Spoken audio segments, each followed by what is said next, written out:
Imagine an orphaned baby, abandoned by his father's death before he was even born, who barely had time to know his mother before she too was gone forever. Homeless, nameless among the great ones of his city, Muhammad seemed destined to vanish into the desert dust. But against all odds, this boy, ignored by the world, was chosen to change the fate of humanity. What many know of him is only the surface: victories, prayers, pilgrimages. But the true story is hidden, the silent journey of an orphan, shaped by pain, guided by faith, and rejected by the oldest sacred books. Why is Muhammad, the man who transformed an entire civilization, not mentioned in the Bible like the prophets who came before him? What hidden forces silenced his name from the pages that tell the story of faith? And most importantly, what did God himself reveal to him at the end of his mission? Today, we will uncover the untold story of Muhammad, the prophet excluded from the Bible. We'll follow his journey from abandonment in the desert to the day he was called to recite words that would change the course of humanity. And at the apex of that journey, we'll reveal the secret few dare to face. And that may forever change the way you see the history of faith. Stay with us. The greatest mystery in history is about to be revealed. Join us as we explore how Mahomet, the orphan of the desert, became a symbol of faith, courage, and transformation amid the greatest spiritual challenges in history. Mecca, 570. After Christ, a city bustling with trade, idolatry, and tribal disputes. The sun mercilessly scorched the golden dunes of the Arabian Peninsula. Amid the dryness of the desert, Mecca rose like an oasis for merchants and travelers, but also as a center of worship to stone gods. It was a city where life blended with dust, and true faith seemed buried beneath the weight of 1,000 superstitions. In this arid and divided land, a boy was born who would change the fate of his generation. Muhammad came into the world without the warmth of his father's embrace. Abdullah, his father, died before he could even see his son, leaving his young mother, Amina, wrapped in grief and uncertainty. From his very first cry, Muhammad was an orphan of destiny, marked by absence and loneliness. Amina, with sad yet courageous eyes, tried to protect her son in a city that offered little shelter for the vulnerable. But a mother's protection also had its limits. When Muhammad was still very young, cruel fate struck once more. Amina fell, ill during a journey, and, amid the dust of the road, closed her eyes forever. Without father or mother, Muhammad was entrusted to the care of his grandfather, Abdul Muttalib, one of the most respected men of Mecca. Abdul, already aged, saw in the boy a special spark. He held his small hand with a protective strength, trying to fend off the invisible storms surrounding the orphan. Under his guardianship, Muhammad learned to observe, to see what others ignored. However, time is relentless, and soon it would tear away what little remained. Abdul Muttalib, the old pillar supporting the boy, died while Muhammad was still very young. Once again, he found himself cast into the winds of survival, entrusted to the care of his uncle Abu Talib, a traveling merchant who knew the dangers of the desert roads. Abu Talib loved Muhammad like a son, but life at his side was hard. Muhammad learned early on that the world was a place made of farewells, and that the hearts of men were harder than the stones of the Kaaba. He grew up among the voices of greedy merchants and the chance to stone idols, yet his gaze was that of someone searching for something more, something even he could not yet define. In the city where children were shaped by ambition or fear, Muhammad grew up in silence, carrying in his chest a void that caravans, coins, and tribal feasts could not fill. There was a quiet fire in his eyes, a restlessness that seemed to whisper, "You were not made to be just another." The story of his family was an echo of loss and renunciation. An absent father, a mother buried far from home, a grandfather lost to old age, an uncle struggling against poverty to support him. It was as if every bond meant to sustain him was torn away by force, leaving only the cold desert wind to cradle his boyhood dreams. Thus, Muhammad was born among the ruins of a lineage marked by sorrow, in the shadows of a city that worshipped stones and forgot to look to the sky. No grand promises were recorded for him in the annals of men, yet over his empty cradle hovered a silent whisper, a hidden promise that not even the desert could silence. The untold story of Muhammad, the prophet excluded from the Bible, began here, not as a tale of immediate glory, but as a journey where loneliness would be his first and most faithful companion.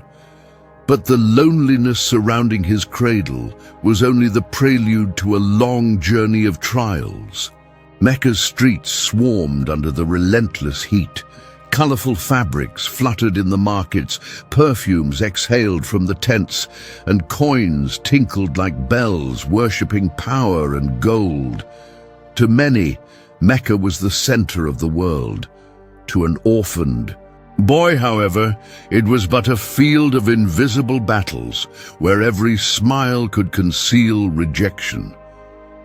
Still small, Muhammad wandered among the stalls with watchful eyes. It wasn't the spectacle of commerce that impressed him, but the silent loneliness whispering behind every hurried face. He was a shadow moving through color, bearing on his shoulders a loss few could understand. After Amina's death, the world seemed to shrink. Each step felt hollow, each sunset brought fresh abandonment. Under his grandfather Abdul Muttalib's care, Muhammad found some relief. The aging leader, though weary with years, saw in the orphaned boy something he could not explain, a gaze that carried questions even elders dared not ask. Abdul Muttalib held Muhammad's hand firmly.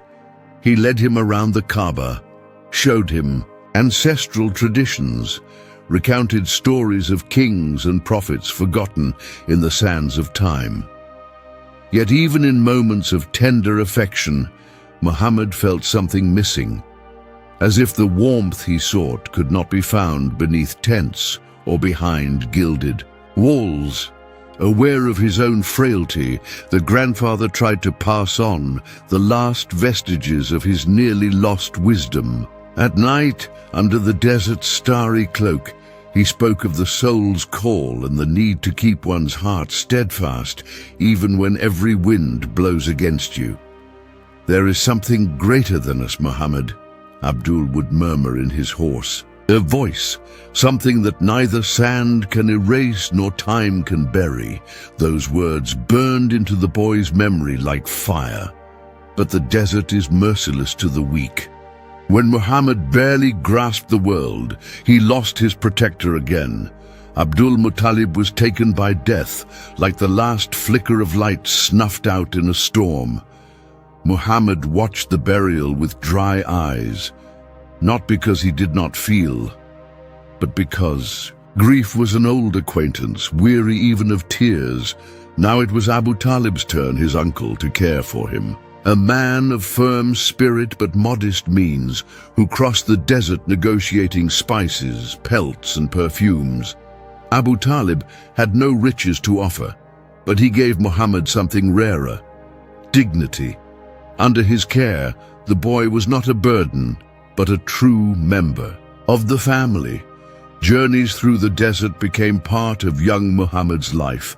The sand scorched his feet, the sun burned his skin, but his eyes remained alert. observing merchants' harshness, men's deceit, the futility of those chasing fleeting glitter. And between each bargain and each night's silence, something grew within him, a deep thirst, not for wealth, but for a higher purpose. Many nights Muhammad lay beneath the open sky, staring at the stars. He silently asked if there was more beyond. Dust and greed, if some truth lay buried under Mecca's 1,000 confused voices. He felt his life would not follow the common path.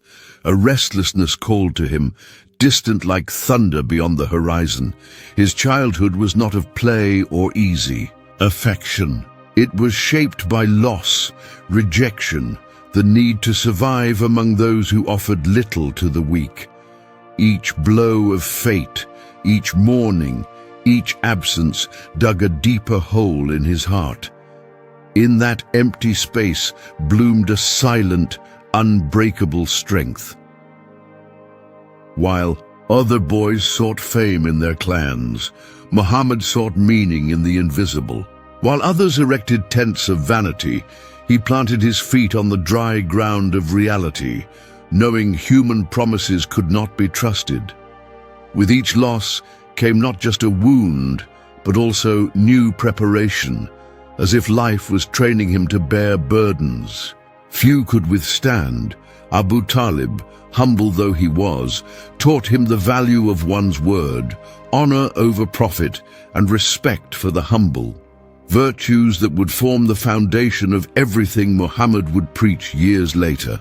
But in that moment, the boy carried more questions than answers, and the desert silence seemed to hold all the hidden truths. Time passed like the caravans traversing the city, swiftly, impersonally, indifferently. Muhammad grew in stature and spirit, watching, reflecting, questioning. Not yet a man, but no longer a child, he was suspended between two worlds, awaiting the moment his destiny would call him. Every loss he endured was not merely tragedy, but also a summons. A silent, profound, irresistible call. With every new absence, every fresh burial, a voice seemed to whisper, "You have been set apart for something greater. Stand firm." Yet the young boy did not know how greatly this steadfastness would be tested. Nonetheless, even more trials awaited him down the road. The heat of Mecca spread through the streets like a living wave, making the air shimmer above the market tents. It was the scent of spices, leather, and dust, mixed with the incessant noise of haggling voices. To most, it was the soundtrack of wealth. To an orphaned boy, though, it was only a field of invisible battles where every smile could mask rejection. "Handle this load as if it were your very life," said Abu Talib, handing him small bundles of rare cloth. The uncle, his beard streaked by time, looked at his nephew with a mix of pride and worry. "A man's true worth lies in his word, Muhammad. Never forget that."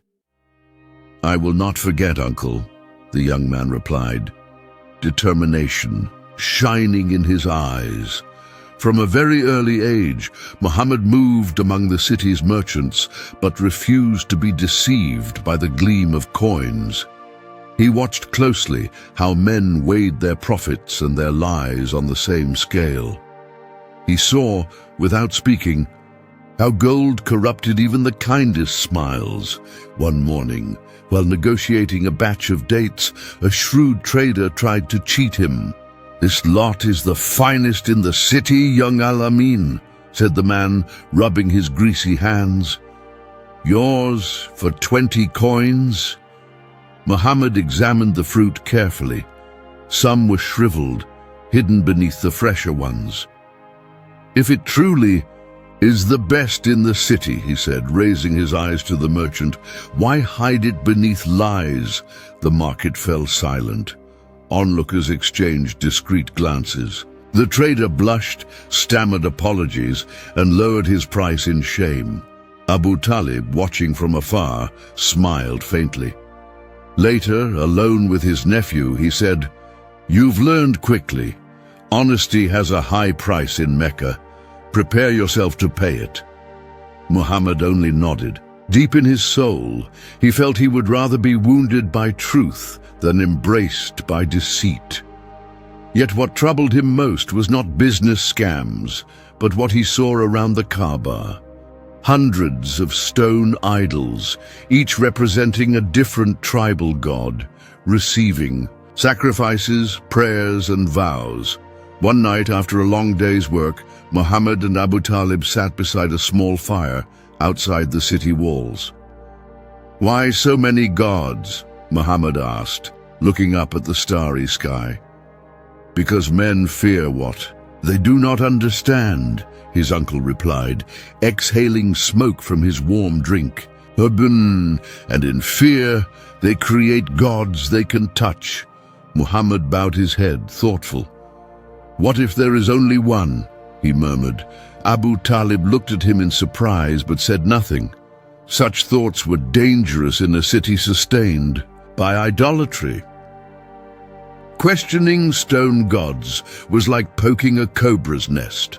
Muhammad continued his honest trade, earning respect and better contracts, yet an inner unease grew within him. It was not ambition for power, nor a desire to be the greatest.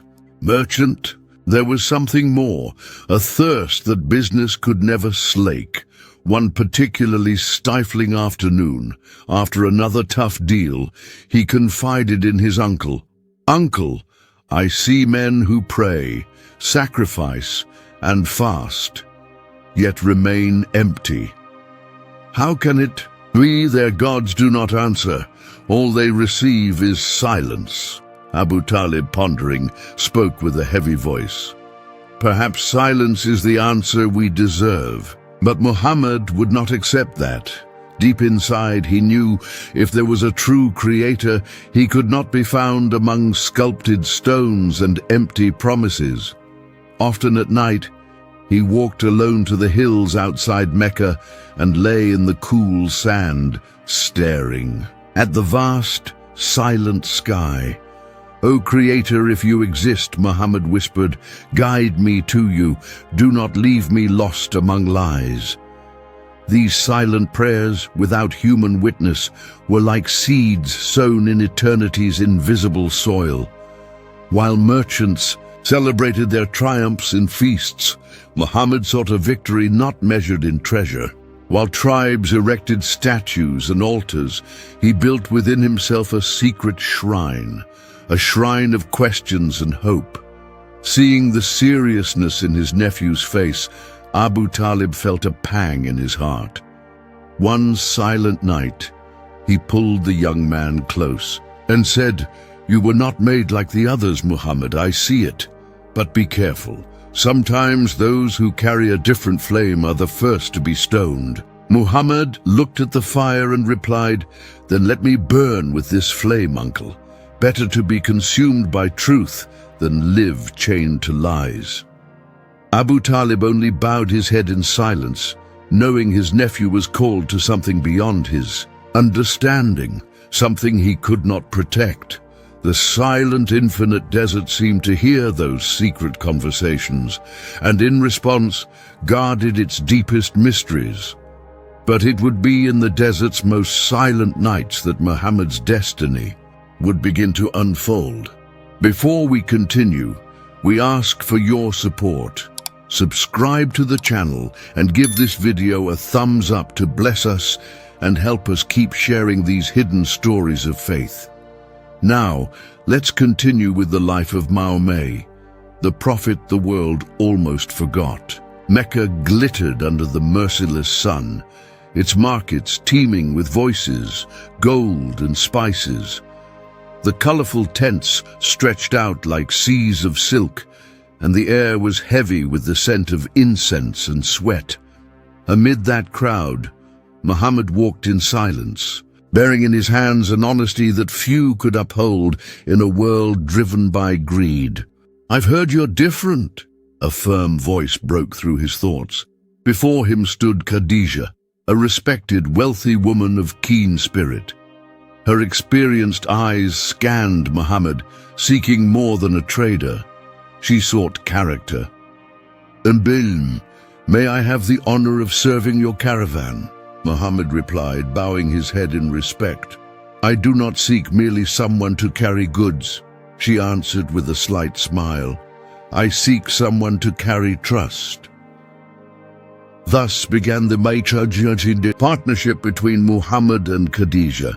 He young and upright, she mature and wise. Under Muhammad's hands their business thrived, but something even more precious grew between them: mutual respect and admiration.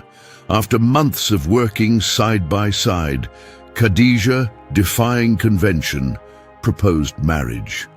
"Among all the men of Mecca, I have found no soul as pure as yours, Muhammad," she said one night beneath the silver glow of the moon.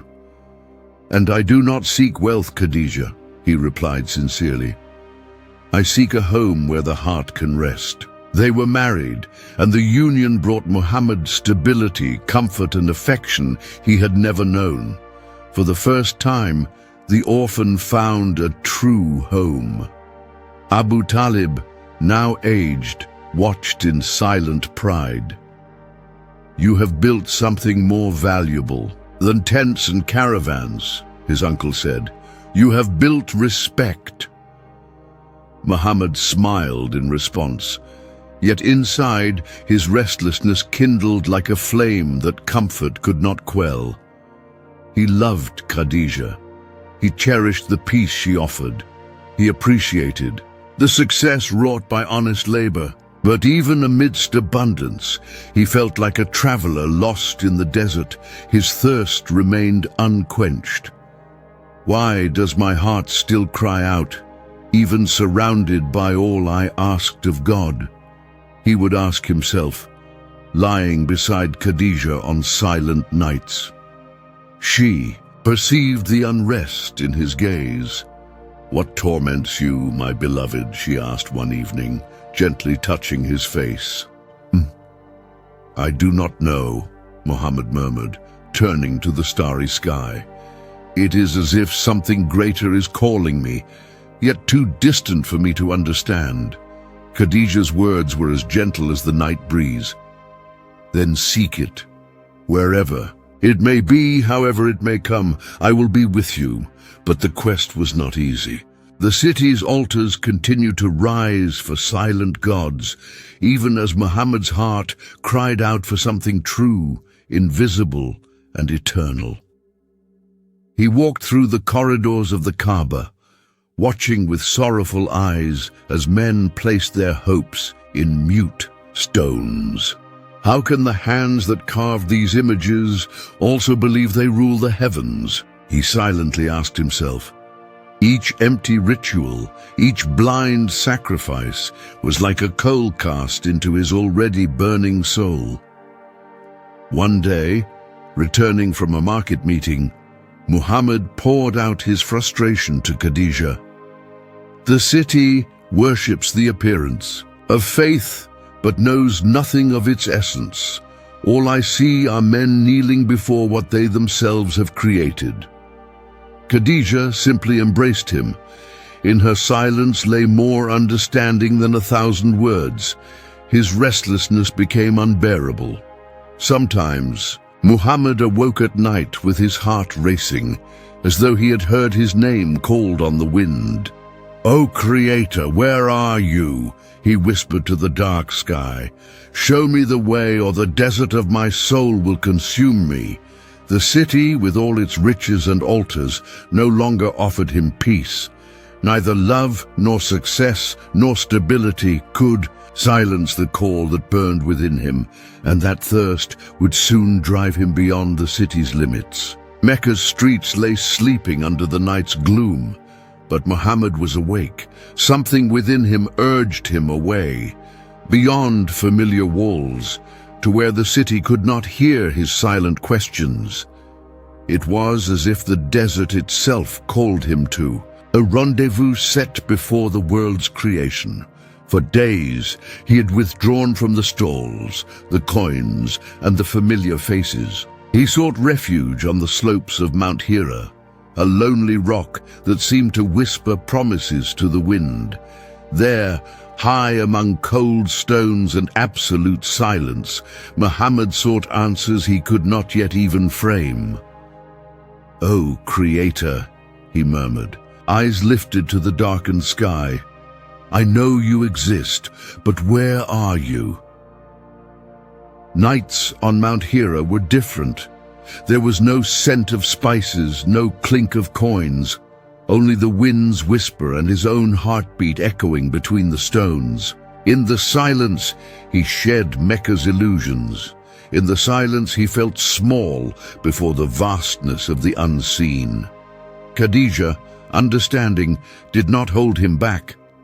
When Muhammad set out in search of solitude, she only said, "Go, my beloved. Find what your spirit seeks. I will be waiting for you." On one night when the silence seemed denser than the very air, Muhammad knelt among the rocks and sensed a presence unlike wind or darkness. It was something or someone. A shiver ran through his spine, making his hairs stand on end. Suddenly, a voice sliced through the night like an invisible sword. "Recite!" Muhammad's eyes widened in fright. He looked around. No one, only the desert and the stars. "Recite!" the voice commanded again, louder, closer. I do not know how to recite," Muhammad cried, his body trembling. He tried to flee, but his legs failed him. The presence seemed to cloak him, filling the air, penetrating his skin, his blood, his soul. "Recite," the voice ordered a third time, and then, without understanding how, Muhammad felt words spring to his mind, words that seemed not his own, but flowed from his heart like an unstoppable river. "Recite in the name of your Lord who created man from a clinging clot. Recite, and your Lord is most generous." The words vibrated within him, shaking every fiber of his being. It was as if the universe itself had spoken, and his tiny soul had finally found what it was searching for.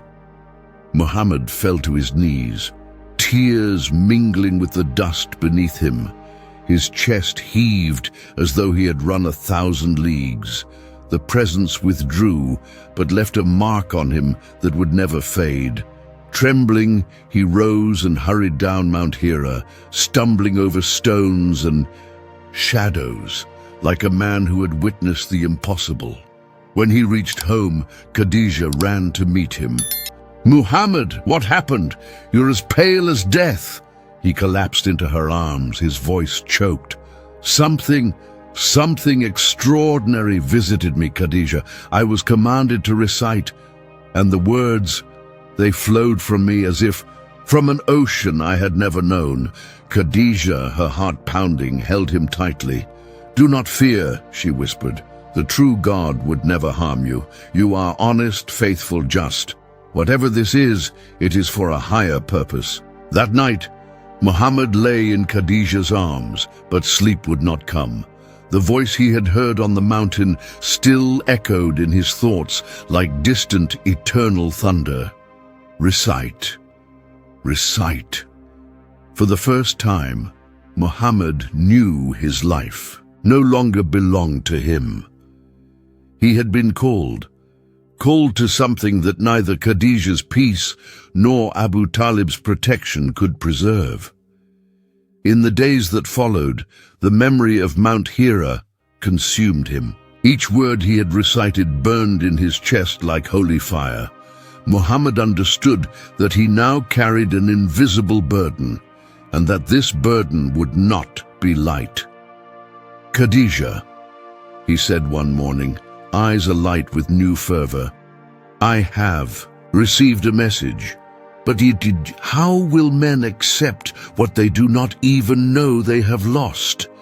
She touched his face and replied, You have been chosen, Muhammad, and the truth always finds its way, even if it must carve paths in human hearts. Muhammad felt the weight of his mission before he comprehended its full scope. He knew what he had received was not to be kept silent, yet he also knew that bringing a new truth to a city so old in its traditions would be like planting seeds on soil hardened by time. In the solitude of the pre-dawn hours, he prayed, Lord, give me strength not to turn back. Give me courage to carry what you have placed in my hands. And the answer came not in audible words, but in a firm peace that filled his spirit with certainty.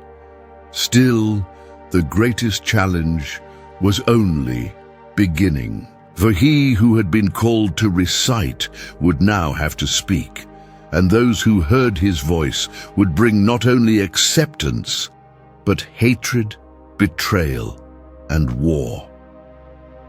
The encounter on Mount Hira had changed Muhammad forever, but who would receive that message was only the beginning of the true conflict.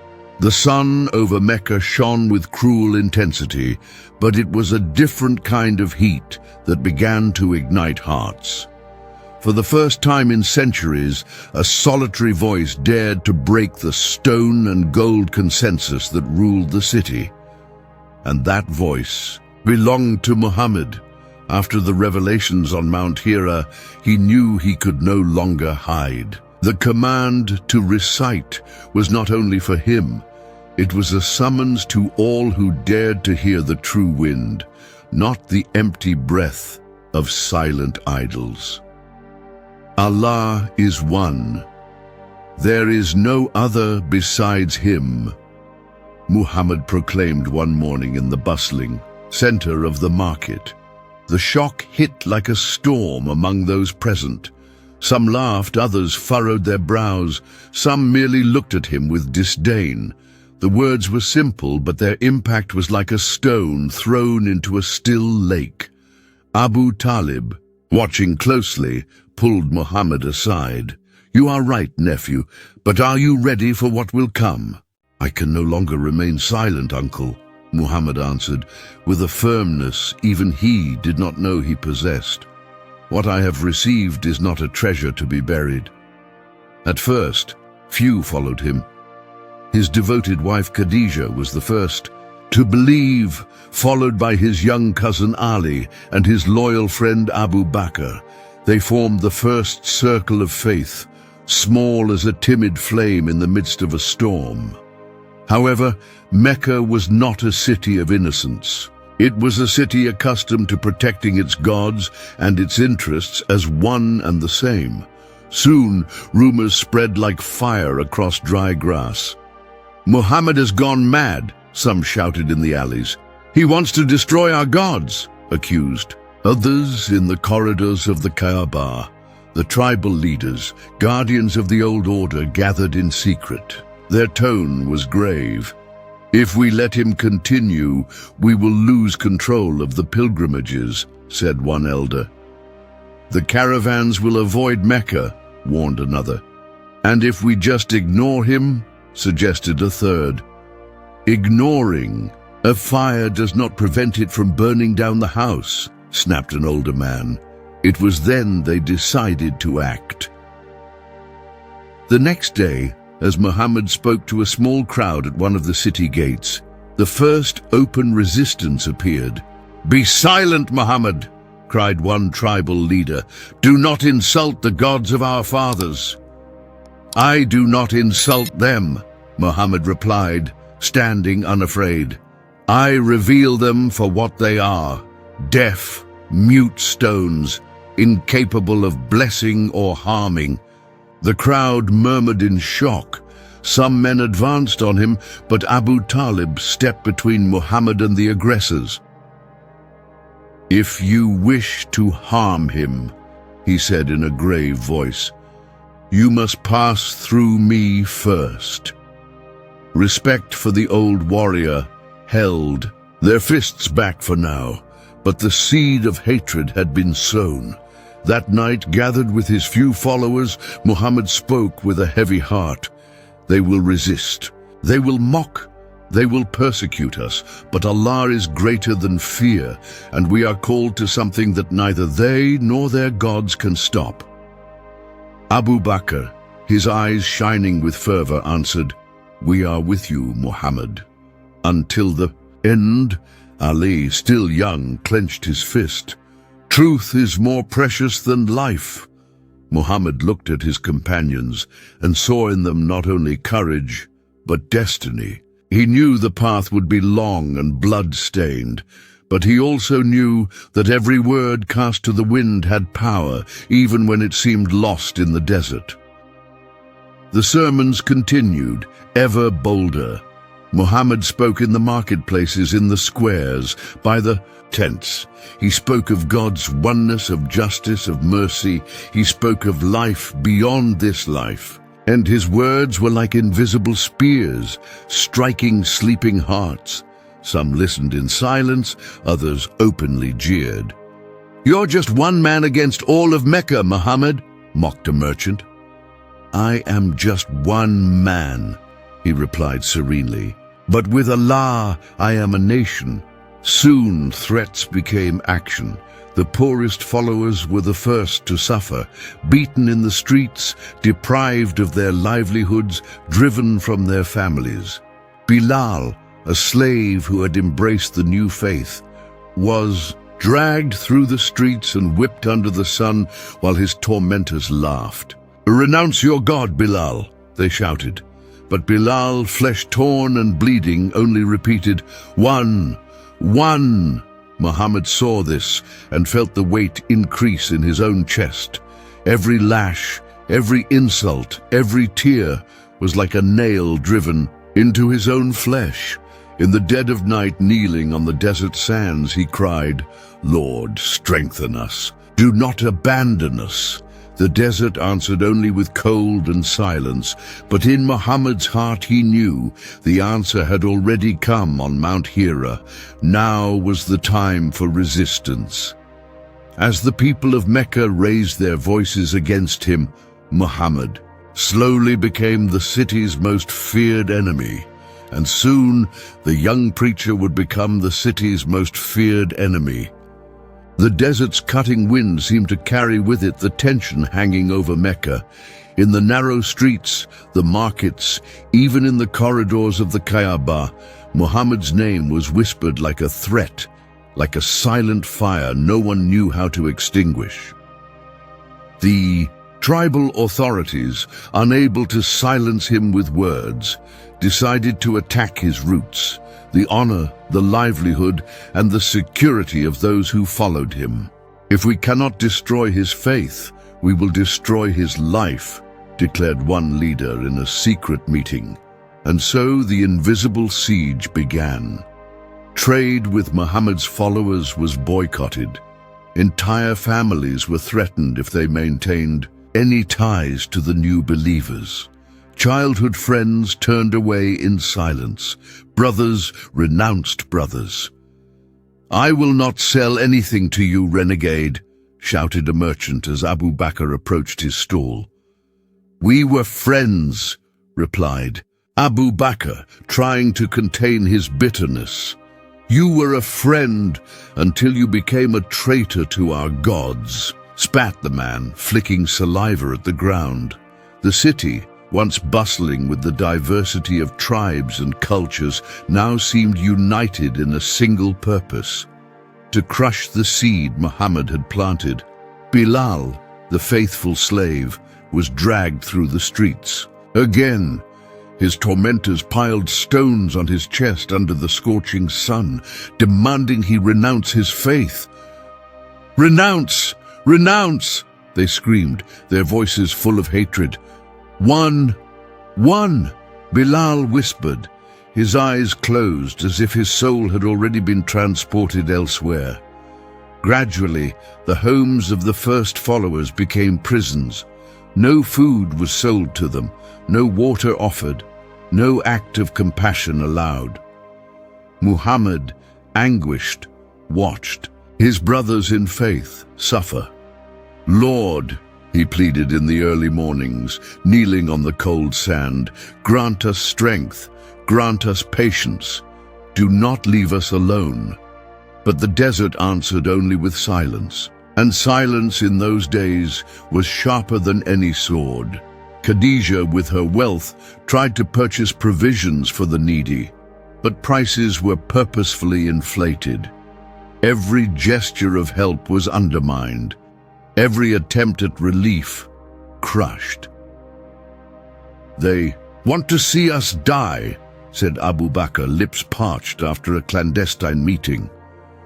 "And if we must die, we will die standing," Muhammad replied, his voice as steady as the wind-blown sand. Even under such pressure, the number of followers grew, though slowly. Men and women, driven by hunger for a greater truth, risked everything to hear Muhammad's words by night's shadow. "Allah is one," he proclaimed to the gathered few. "He has no children, no partners, and all who believe in him will be freed, even if their bodies suffer." The response was a reverent silence. Those few hearts beat in unison, knowing they paid with blood for the freedom of their faith. The leaders of Mecca, seeing that social persecution was not enough, authorized physical violence. Armed men ambushed believers in the streets. Women were humiliated in public. Children were torn from their parents. Sumaya, one of the first women to embrace the faith, became the first martyr. Tied between two stakes, she was tortured before. The crowd, when offered her life in exchange for renunciation, she only whispered, "My Lord is Allah," and she died, leaving her name engraved not only in human memory, but in the heavens.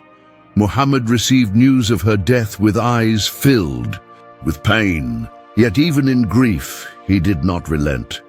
"Every drop of blood will be a seed," he told those who remained. With each attack, each betrayal, their faith grew stronger, not because they sought suffering, but because the truth they carried was more powerful than pain. Abu Talib, still influential despite his advanced age, tried to protect Muhammad by appealing to the tribal chiefs. "He seeks no war. He only seeks freedom of faith. Let him be." But they refused. "As long as even one man believes in Allah," they said, "there will be no peace in Mecca." Thus Muhammad's followers began to gather in secret in nearby caves, hidden valleys in the dead of night. They softly chanted the first revealed verses, like lighting small candles in the darkness. "Recite, O Muhammad, in the name of your Lord," they whispered, each word a declaration of resistance. The desert, once mere witness, now seemed to guard each prayer as a precious jewel hidden from men's eyes. The invisible chains of rejection tightened around the young movement, but they also bound them together as nothing else could. Every tear shed, every pain endured, every loss accepted was a silent offering to the God who could not be seen, yet was more real than the desert that surrounded them, and the price for true faith would grow higher with each new day. The sun of Mecca showed no mercy. It bore down on the city like an unrelenting judge, scorching the skin and drying the eyes. But in those days, it was not the heat that weighed heaviest on the air. It was hatred. Muhammad's name now echoed through the alleys and markets like a living threat. For some, it was the sound of hope. For others, it was the harbinger of chaos. The tribal leaders, fearing loss of control over their people and their idols, hardened their persecution. It was no longer enough to ignore or boycott. Now the faith had to be eradicated by the power of blood. Sumaya, the elderly woman who had been among the first to proclaim Allah is one, became the target of fury. Captured alongside her husband Yasir and their son Ammar, she was brought to the public square as an example. "Renounce your God, Sumaya," demanded Abu Jahl, one of Mecca's cruelest lords. "Allah is one alone," she replied. Her voice steady as desert rock, the lashes tore into her frail body, but she did not relent. "Renounce him!" they shouted again as the crowd watched. Some in hatred, others in fear, a few with tears held back. "My Lord is Allah," she repeated. The next strike was fatal. Sumaya collapsed to the ground, blood mixing with dust. She became the first martyr of Islam, the first flower to bloom in the parched soil of persecution. Muhammad received the news with a shattered heart. He gathered his followers in secret, in a hidden cave among nearby hills. "Sumaya has triumphed," he said through tears. "She joined the Lord before they could steal her faith." Yasir, her old companion, soon followed the same path. Tortured to death, his last breath was also a whisper of worship. Allah is one. Grief swept through the small community like a whirlwind, yet it also strengthened them. Each martyr was a seed cast into the desert of hardened hearts. Ammar, the young son, survived, but not without carrying forever the marks of loss and humiliation. When he was freed after days of torture, he ran to Muhammad weeping, "Master, I yielded. I said what they wanted to save my life." Muhammad embraced him and said, "What matters is what you keep in your heart, Ammar. Allah sees the inside of a man. You are innocent before him." That forgiveness restored the youth's spirit, but left indelible marks on his soul. Meanwhile, throughout Mecca, Muhammad's followers were hunted like animals. Those who could hid their faith. Those who could not paid the price. "Renounce your madness or perish." The oppressors bellowed in the squares, yet many chose death rather than renunciation. One afternoon, Abu Bakr, trying to intercede for a believing slave, was beaten nearly senseless. Carried home, his body covered in wounds, he smiled through the pain.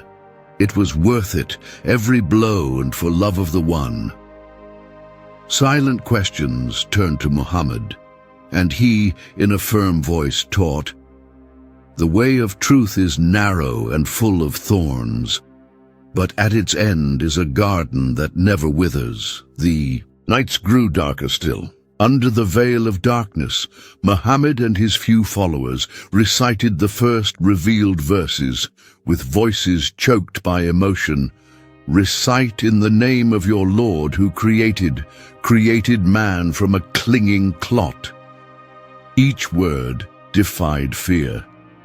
Each verse an invisible sword against tyranny. But the price climbed ever higher. Zayd, a newly converted youth, was ambushed in an alley and beaten nearly to death. Rescued by secret friends, he spent days hovering between life and death, softly reciting, "Allah is one. Allah is one." Mothers hid their children. Men avoided public gatherings. The city, once brimming with life, was now a minefield of hatred and fear. In secret, Muhammad gathered his closest followers. "The day will come when Allah grants us victory," he said. "But before that, we must cross the valley of pain." No one protested. Every face there understood what that silent oath meant. Abu Talib, weakened by age, still tried to protect his nephew, yet even his influence began to crumble under the tribal chief's pressure. "I cannot protect you forever, Muhammad," he warned one night. "I ask not for protection, uncle, Muhammad replied serenely. "I only ask that they let me speak until Allah decides my end."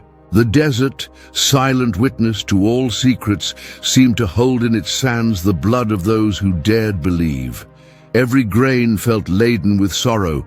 Every breeze whispered names.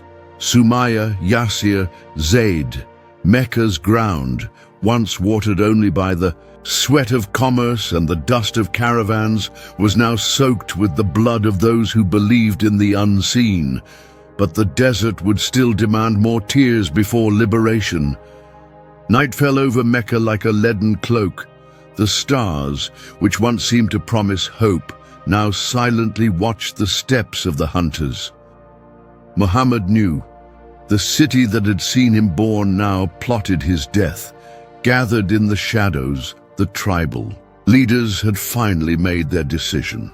"Tomorrow, before the sun rises, we will put an end to this," decreed Abu Jahl, hatred in his eyes. "One strike from each tribe.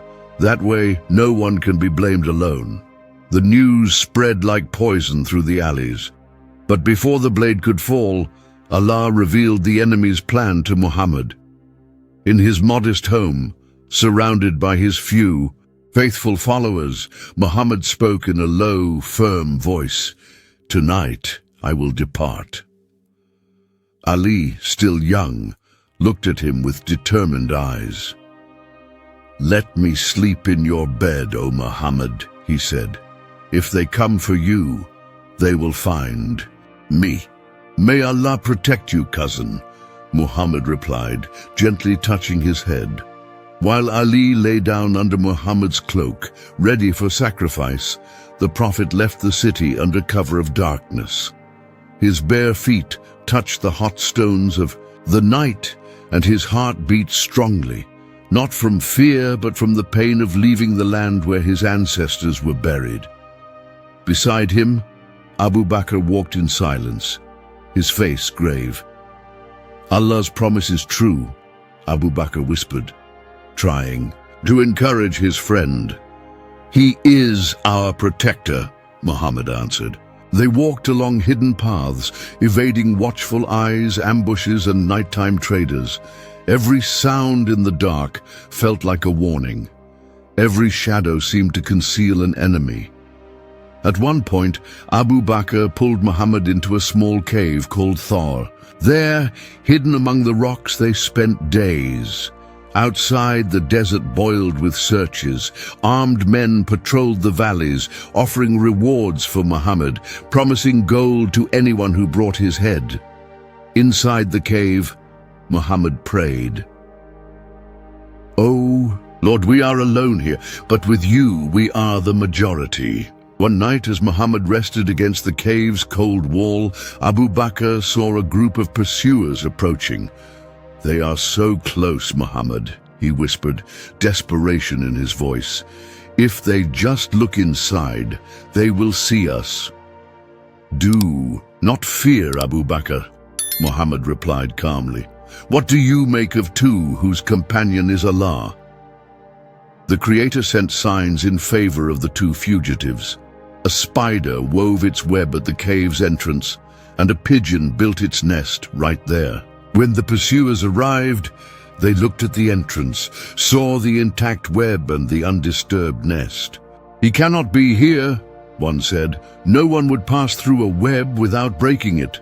And they left. Relief swept over the two men like a divine breath. A few days later, with the path relatively safe, Muhammad and Abu Bakr resumed their journey. It was an arduous crossing. The sun burned mercilessly, thirst cut the throat, but hope propelled them forward. In the distance, the city of Yathrib, future Medina, appeared like a promised oasis. When they finally reached the city gates, they were greeted not with swords, but with open arms. "Welcome, O Messenger of Allah!" people cried. Men, women, and children lined along the streets. It was a sight Muhammad would never forget. The people of Medina saw in him not only a spiritual leader, but a peacemaker. a hope for reconciliation among their divided tribes. But Muhammad knew the journey did not end there. In his heart, he felt the pain of leaving his homeland, loved ones behind, and the martyrs whose blood had watered Mecca's sands. That first night in Medina, Muhammad looked up at the sky and prayed, "O Allah, guide us in this new land, strengthen us as you strengthened those who came before us." Medina offered shelter, but not guaranteed peace. There, new challenges would arise, new conflicts would emerge from the sands. New battles would be fought not only with swords, but with hardened hearts. For changing cities was easy. The difficult task was changing the hearts of men. As Muhammad walked the streets of Medina, hopeful gazes fixed on him, he felt the weight of responsibility grow on his shoulders. He was no longer just the orphan of Mecca, the honest merchant, the persecuted prophet. Now he was the leader of a people, and the deserts of the new city would bring even deeper challenges. The sun rose differently that day. Over the city of Medina, the first rays seemed to carry the promise of a new beginning. For Muhammad and his followers, it was not just the birth of another day, it was the birth of a new life. The journey from Mecca had left deep marks. Every step, every loss, every tear had shaped them. Now, upon arriving in that foreign land, they carried with them only two things: faith and hope. Medina was a divided city. Rival tribes had competed for power and prestige for generations. The tension in the air was thick, like a storm about to break. But with Muhammad's arrival, the possibility of healing also emerged. Within days, local leaders approached him. Their eyes were cautious, but their words held a spark of hope. "We have come to hear you, O Muhammad," said Sa'd ibn Mu'adh, one of the respected chiefs. "They say you bring a word of peace." "The peace I bring," Muhammad replied serenely, "is that which begins within a man and flows out to his brothers." Reunions were arranged. Men from the Aus and Khazraj tribes, ancient enemies, sat side by side for the first time in decades. The heat of distrust was intense, but the thirst for change was stronger still. Under the shade of date palms, the Pact of Medina was born, an agreement that sealed not only coexistence between the Muslims and the local tribes, but also a new vision of society, a community founded on justice, mercy, and faith. "We will all protect one another as brothers," Muhammad proclaimed. "There shall be no oppression among us. The strong will support the weak, the rich will feed the poor, and every life will hold the same value before Allah." The words echoed like thunderous hope. Never before had that land heard such a clear call for equity. It was established that all, Muslims, Jews, even pagans, whether converted or not, would live under the same laws of mutual protection and respect, as long as they pledged loyalty to the new community. "Whoever betrays us betrays himself," Muhammad warned, "and whoever protects shall be protected by the Most High." The followers, still wounded by Mecca's persecution, found in Medina fertile ground where faith could finally flourish. For the first time in years, they could pray aloud without fear. They could gather in daylight, free of chains. The small community grew with each dawn. Poor people, freed slaves, honorable warriors, all came together to hear Muhammad teach. The precepts he received about Allah, about mercy, about the life to come. "You are not superior by your lineage or your tribe," he would say, gathered around men and women. "You are only superior by your righteousness before God." Muhammad's words shaped hearts like the wind shapes desert dunes. Gradually, the city gained a new soul. Abu Bakr, watching children play freely in the streets, remarked, It is like planting a garden in the desert, O Muhammad. And that garden, Abu Bakr, the prophet replied with a smile, will grow until it covers the whole earth. But not all was tranquility. Within Medina's walls lurked those who feigned acceptance of the new order, while plotting in the shadows. Abdullah ibn Ubay, a local chief who had lost influence due to Muhammad's arrival, gnawed at his envy. His wounded pride would not allow him to fully support the new leader. "He has taken what was ours," he muttered through clenched teeth. "An outsider from Mecca now commands what should be mine." And beyond Medina, Mecca had not forgotten. The Quraysh leaders, furious at Muhammad's escape with his followers, swore vengeance. "He builds a new home," said Abu Jahl, venom in his voice, "but we will build him a tomb." They sent spies, fueled rumors, conspired with neighboring tribes. War was no longer a distant threat. It was a shadow growing each day, silent, menacing. Meanwhile, Muhammad prepared his followers, not for a war of conquest, but for a war for the survival of faith. "Allah has given us this land," he said at a gathering, "but to keep it will demand courage and patience." They raised their hands to the sky. "We are yours, O Allah. Let us be instruments of your will." Medina, the new home, pulsed with hope, but it also trembled under the weight of unseen dangers approaching. And in the stillness of night, as the city slept and the wind whispered across distant dunes, Muhammad prayed, "Lord, strengthen our hearts for what is to come," because the spiritual war was far from over. The desert seemed to hold its breath, as though it knew blood would soon stain its sands. The tension between Mecca and Medina had erupted into open war, and Muhammad's name was no longer whispered in hatred. It was wielded as a banner of both hope and terror. Mecca's caravans were vital to its economic survival. Guided by the need to protect his new community, Muhammad decided to intercept them, undermining his enemy's strength. "They drove us from our land," he told, "his followers under the moonlight, and now they seek our destruction. Let us defend ourselves with faith and courage." It was no call to plunder, rather a fight for the survival of their faith, a fight for existence. When news arrived that a wealthy caravan was approaching, Medina Muhammad assembled a small army. Only 300 men, many without armor, few with decent swords. Abu Bakr approached him on the eve of battle. "We are few, O Messenger of Allah." "But Allah is with us," Muhammad replied, eyes shining. Across the desert, Meccan leaders reacted with fury.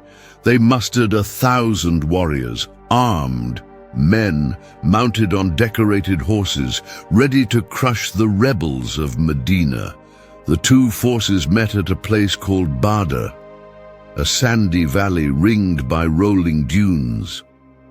Upon seeing the size of the enemy army, some of Muhammad's men trembled. "If we are defeated here, no one will speak of Allah on this land again," one muttered. Muhammad raised his hands to the sky and prayed passionately, "O Lord, if this small band is destroyed, there will be none left to worship you on earth." Then to the thunder of footsteps and neighing horses, the battle began. The clash was brutal. Sand and blood swirled together in chaotic whirlwinds. Swords rang, spears ripped through the air, cries echoed among the dunes. But something extraordinary occurred. Despite their numerical inferiority, the believers fought with a strength that seemed to come from another realm. It was as if an invisible hand sustained them. "Allahu Akbar!" they cried as they advanced, their eyes alight with zeal. By day's end, against all odds, the Muslims were victorious. Several Meccan leaders fell on the battlefield, their heavy armor useless against the lightness of faith. The triumph at Badr was like the dawn of a new sun for the Medina community. They were no longer merely refugees and the persecuted. They had become a real, respected and feared force. But that joy was short-lived. Humiliated, the Meccan leaders swore revenge. A year later, they gathered an even larger army, determined to erase Muhammad's name from the face of the earth. The new confrontation took place at Mount Uhud, a rocky hill north of Medina. Before the battle, Muhammad assembled his men and said, "To fight, but obey. Whether you see victory or defeat, do not abandon your posts." The battle began fiercely. Initially, the Muslims dominated the field. Meccan forces retreated in disarray, but the temptation was great. A group of archers, disobeying Muhammad's orders, abandoned their position to collect the spoils of the fleeing enemy. It proved a fatal mistake. Mecca's forces, led by Khalid ibn al-Walid, seized the opportunity. They attacked from the rear, turning near victory into a bloody disaster. Muhammad was wounded, his teeth were broken, his face was cut. Rumors of his death spread rapidly across the battlefield, sowing panic. "The messenger is dead," shouted some, dropping their weapons. But Muhammad, bloodied, rose from the carnage and cried out, "I am alive! Come to me!" The prophet's voice, full of pain yet brimming with courage, rallied his followers. They formed a circle around him and held their ground until the battle's tide subsided. The cost was terrible. Many of Medina's finest lay silent in the sand, their eyes fixed forever on a sky they would never see again. That night, as they buried their dead, Muhammad looked up and prayed, "Lord, forgive our faults, strengthen us in our weakness, and let not this defeat turn us away from you." The Battle of Uhud was a deep wound, a painful lesson that faith is not merely a cry of victory, but a journey through thorns. The faithful learned that obedience is as vital as courage, and Muhammad, with a heavy heart, understood that the road to true victory would be longer and bloodier than they had imagined. Because the greatest battle had yet to begin. The wind blew fiercely over Medina, raising clouds of dust that blinded the eyes and scratched the skin. But in those days, it was not the wind that hurt most. It was the invisible poison that began to circulate among those whom Muhammad trusted. After the battles of Badr and Uhud, the tension within Medina grew even denser. Tribes that had once pledged their loyalty now began to falter.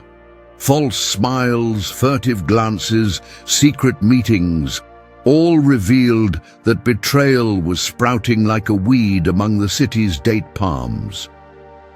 "Should we trust them, O Messenger?" Abu Bakr asked after hearing unsettling rumors.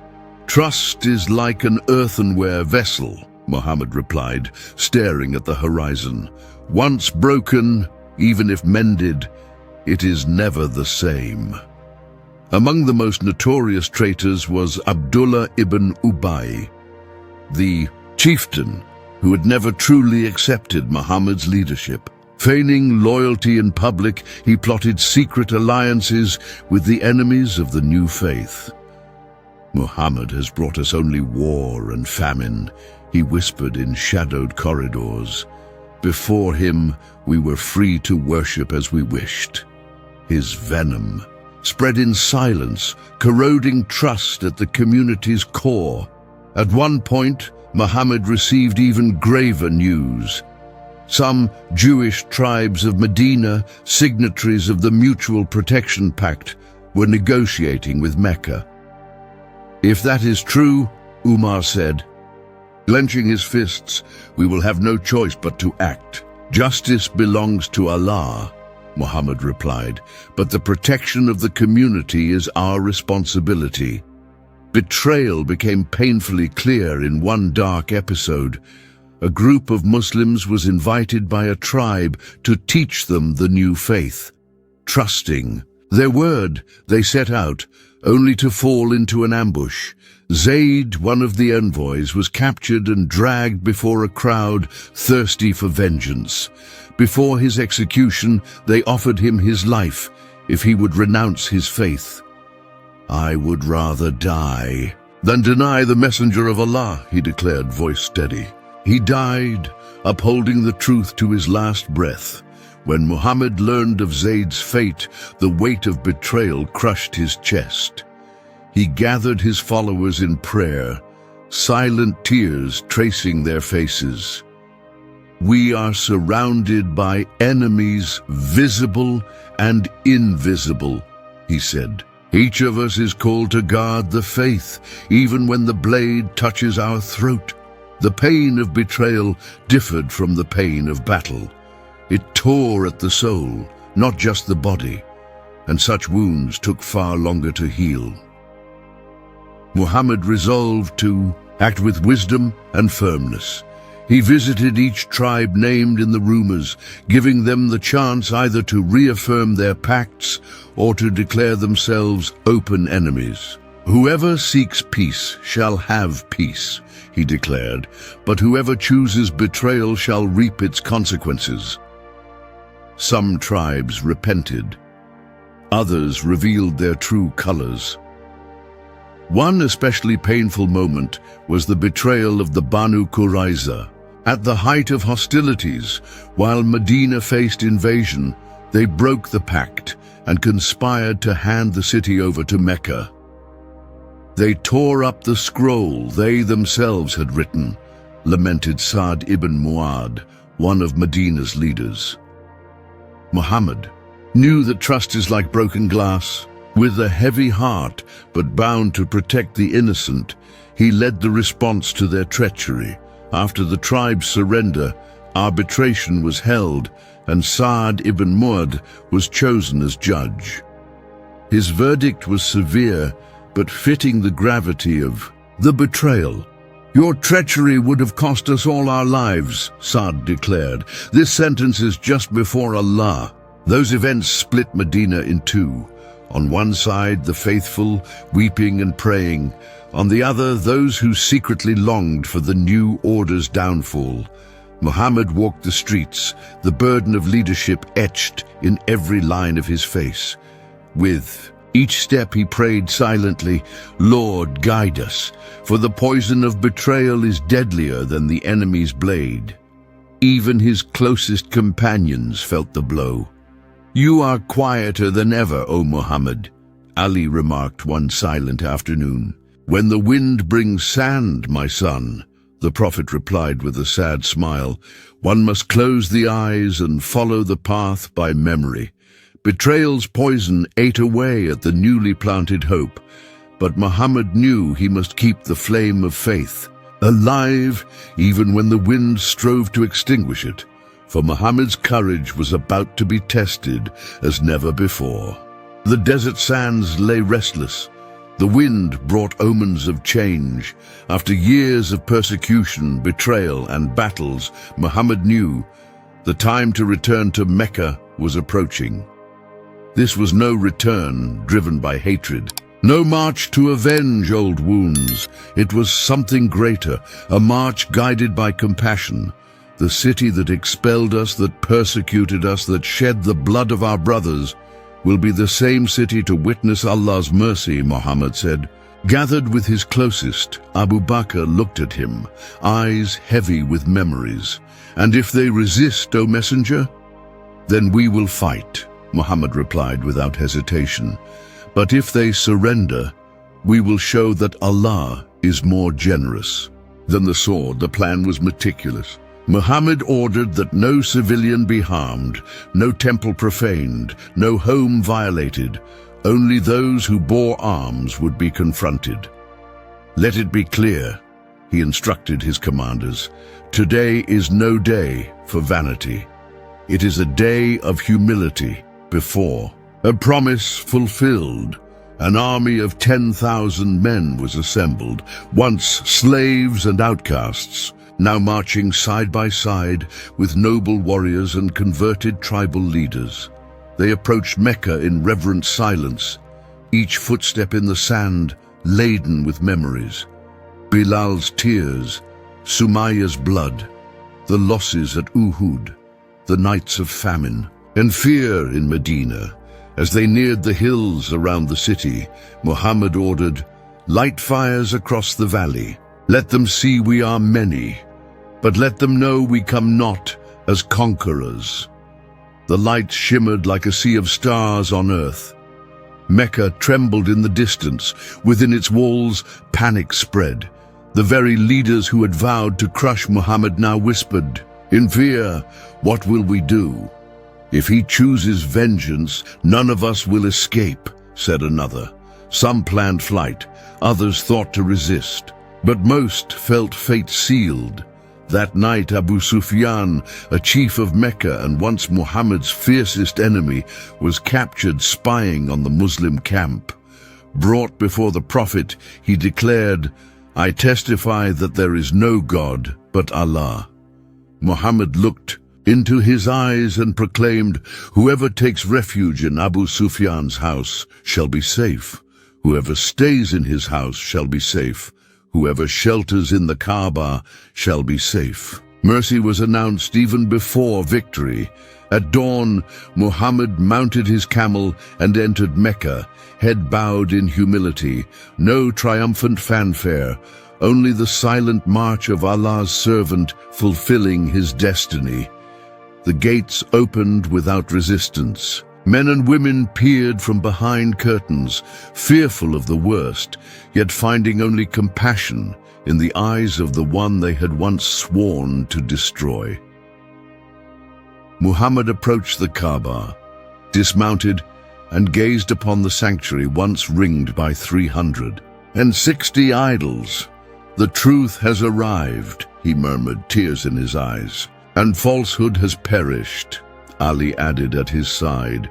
With his own hands, Muhammad began to cleanse the shrine. One by one, the idols were toppled, grotesque forms once venerated, collapsing like dust before the presence of the one God. "Allahu Akbar! Allahu Akbar!" cried the believers, filling the courtyard with new life.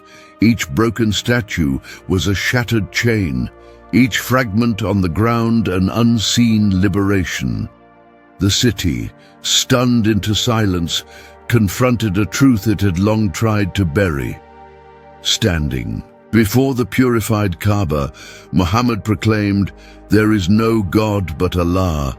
He has fulfilled his promise. He has strengthened his servant. He alone has defeated the enemies." He then asked, "O people of Mecca, what do you think I will do? Do you?" A heavy silence fell. Many expected a sentence of death. Instead, Muhammad said, "I tell you what Joseph said to his brothers. Today there is no reproach against you. May Allah forgive you. He is the most merciful of the merciful." A collective sigh swept the crowd. Some wept, others knelt. None could have imagined that after so much hatred, such mercy would prevail. Abu Bakr, moved to tears, stepped forward. "O Messenger of Allah, today you have written a new page in history." "It was not I," Muhammad replied humbly. "It was Allah." And thus, without bloodshed, without humiliation, without revenge, Mecca embraced the new faith. Yet in Muhammad's heart lay the sense that his mission was not yet complete. Silence that fell over Mecca was merely the antechamber of an act no one yet dared to imagine. The sun rose over Mecca like never before. The mountains surrounding the city, long accustomed to silently watching blind worship of stone idols, now bore witness to something that would change history forever. Muhammad entered the city astride, his camel, head bowed in humility. A silent army followed him. No shouts of conquest, no songs of victory, only the steady sound of footsteps on sand and the whisper of the wind. The streets, once alive with the colors of the markets and chants, to stone gods, were now mute. Men and women peered from windows, fearing the fury they expected, but finding only compassion in the eyes of the man they had once sworn to destroy. When he reached the Kaaba, Muhammad dismounted quietly. He gazed at the sanctuary, once surrounded by 360 idols, and felt his soul tremble. "The truth has arrived," he murmured, tears in his eyes. "And falsehood has perished," Ali added at his side. Then with his own hands, Muhammad began to cleanse the shrine.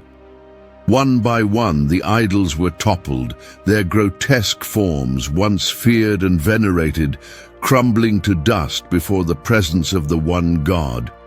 "Allahu Akbar! Allahu Akbar!" the believers cried, filling the courtyard with new life. Each broken statue was like a snapped chain. Each fragment on the ground was an invisible liberation. The city, frozen in stunned silence, found itself forced to confront a truth it had long tried to smother.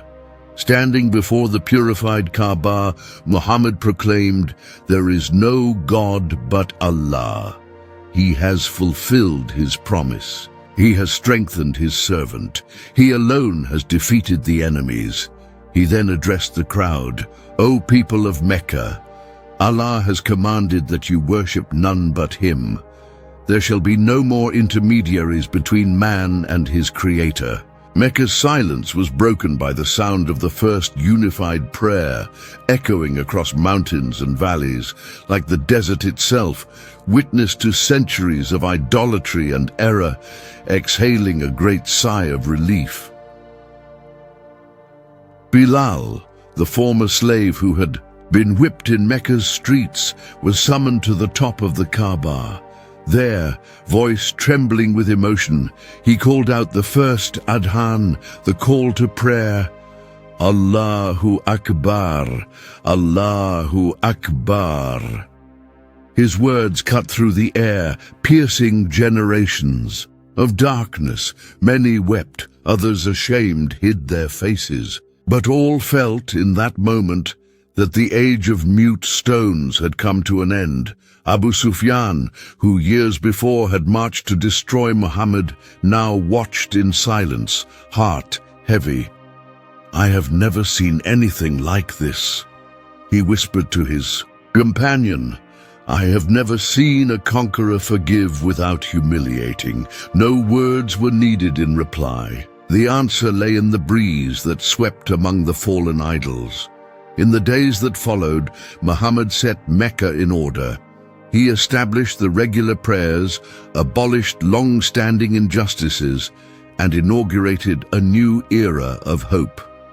"All of you are from Adam," he would tell his assemblies, "and Adam was created from dust. No longer would tribe, color, or status divide them. The new order rested on faith and righteousness alone." Yet Muhammad knew the struggle was not over. The true battle, the one waged within the human heart, had only just begun. "The hardest task," he told his followers, "is not conquering lands, but conquering souls." Medina and Mecca, now sister cities under the light of revelation, still faced greater trials ahead. The fight against pride, against ego, against the old ghosts of the past. Late one night, alone before the purified Kaaba, Muhammad knelt and prayed, "O Lord, you have fulfilled your promise. Do not let us stray now that you have freed us." The sands in silence seemed to murmur an ancient response. From the time when the first man walked the earth, the struggle for good never ends. Mecca had fallen silent, but history still concealed a mystery that few dared to face. Years passed like winds over the dunes. The orphan boy of Mecca, once persecuted, once a refugee, once a disbelieved prophet, had become the leader of a faith spreading like an undying flame across the Arabian Peninsula. Medina blossomed. Tribes that once fought now walked side by side under Allah's banner. Former enemies became brothers. And Muhammad, who sought neither crown nor throne, was the heart of a new nation. Yet within him lay a question never stilled. At night, beneath the starry mantle, he would walk alone, lost in thought. The faith's expansion was undeniable. The peace he had dreamed of was taking shape. But one question always returned, like distant thunder.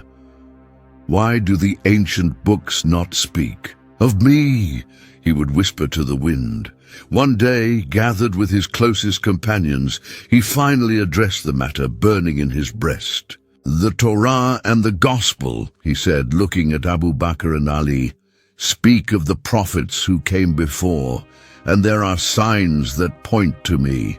Yet my name is not there, not as they expected, not as it should be. Perhaps men hid it. O messenger, Abu Bakr suggested, voice full of reverence. Or perhaps Allah reserved that secret for a different time, Ali said, eyes shining with mystery. Muhammad bowed his head in meditation. I am but a servant, he murmured. I seek not glory but understanding.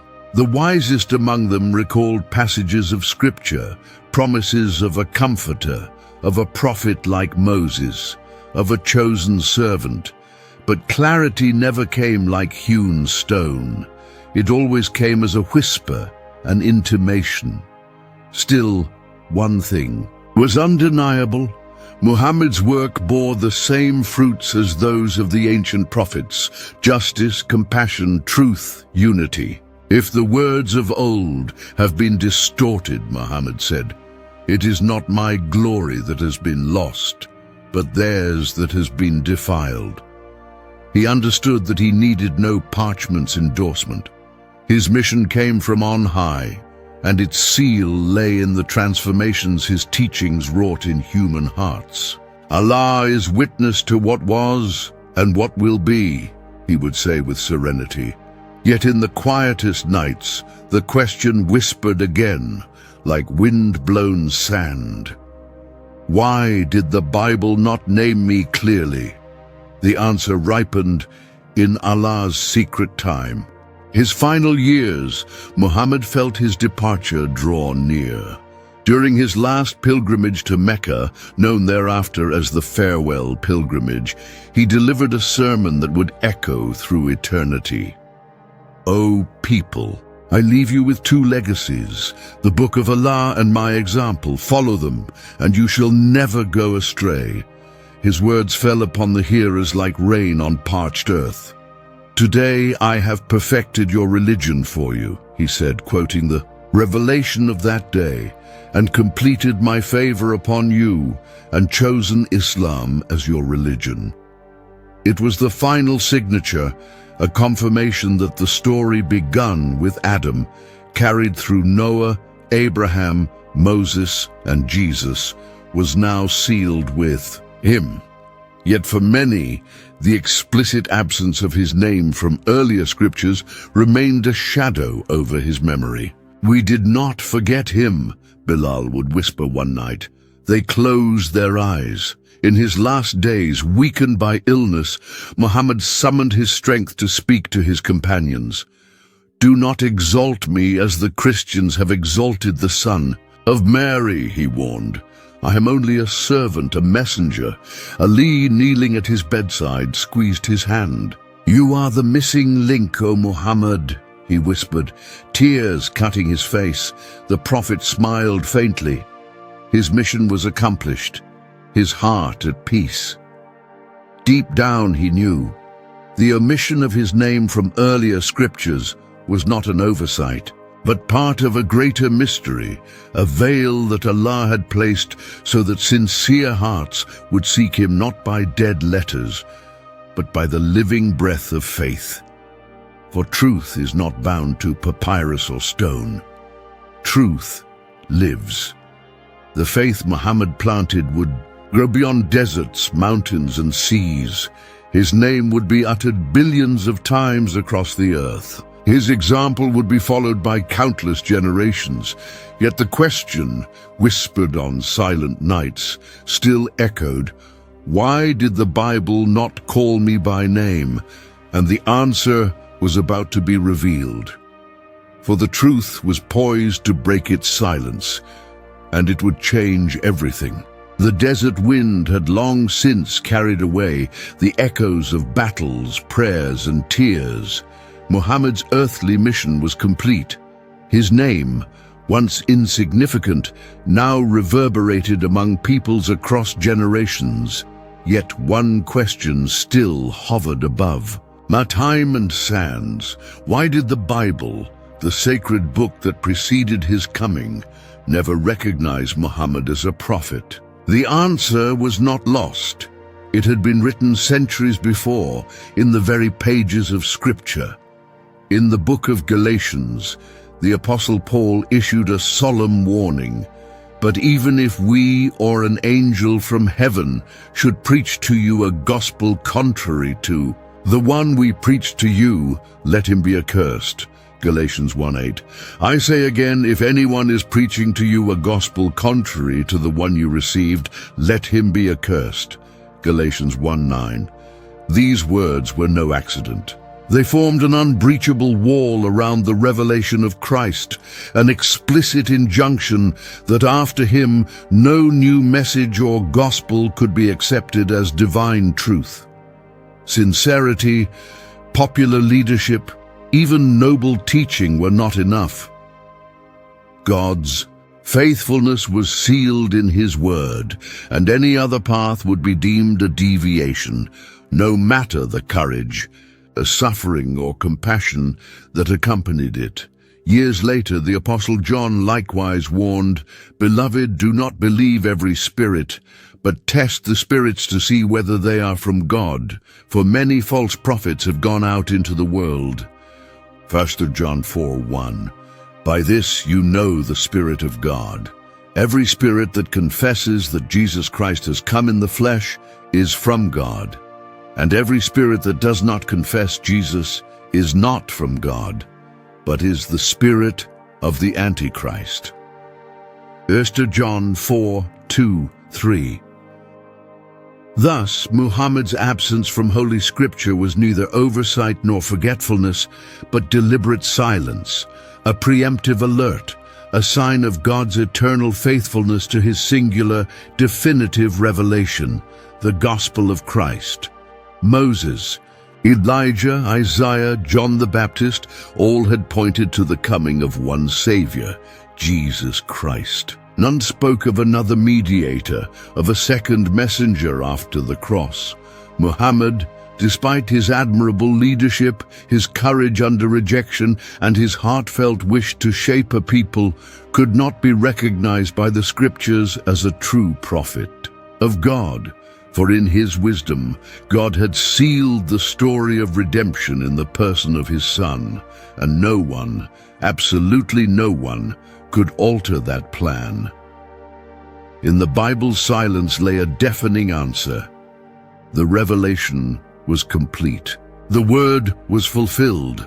At the end of his life, Muhammad saw nations bowing to the message he proclaimed. But the Bible, the lamp for our feet and light for our path, Psalm 119:105, never shifted its testimony. God's faithfulness does not waver before multitudes or human achievements. He remains unchangeable. His word does not contradict itself. His promise is unrevoked. So even while acknowledging Muhammad's remarkable human greatness, the Bible holds fast to its warning. There will be no other gospel, no other mediator, no other way besides Christ. This is the truth that echoes above the sands of time, and the Bible's silence on Muhammad was no accident. It stands as a testament to God's eternal faithfulness to his immutable word. If you enjoyed this story, 2 more videos about biblical narratives and extraordinary characters will appear on your screen. Click to watch them and dive even deeper into these journeys of faith and triumph.